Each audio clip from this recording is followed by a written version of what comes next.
Bagiku, seni itu adalah segala sesuatu yang mengandung perasaan-perasaan tertentu yang diungkapkan melalui media yang bersifat nyata.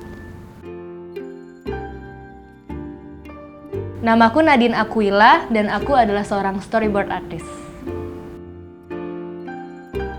Aku memilih untuk menjadi storyboard artist karena aku punya hobi gambar dari kecil.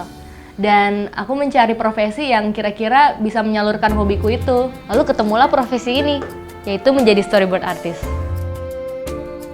Karena passion aku di gambar, jadi aku suka banget sama pekerjaan ini. Aku udah menjadi storyboard artist selama 4 tahun. Dan itu berlangsung dari aku lulus kuliah sampai sekarang. Pada awal mulanya, aku tuh jadi storyboard artist di tempatku kerja, which is sebuah production house kecil.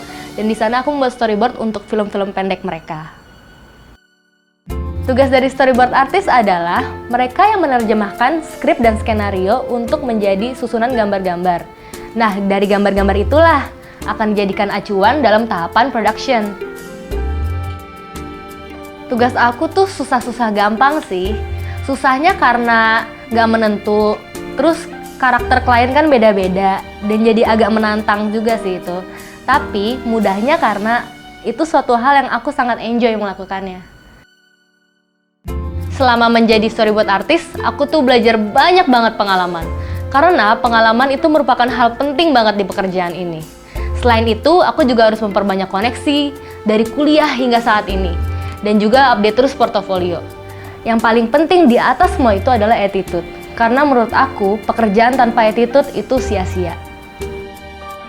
Dari yang aku lihat, job storyboard artist itu sangat penting. Apalagi di era sekarang ini, yang semuanya serba digital.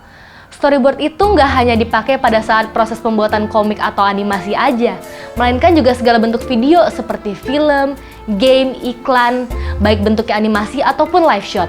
Semua itu menggunakan storyboard sebagai paduan adegan per adegannya. Jadi storyboard itu sangat penting sebagai guideline di tahap produksi. Pedoman yang paling aku junjung tinggi adalah kegigihan.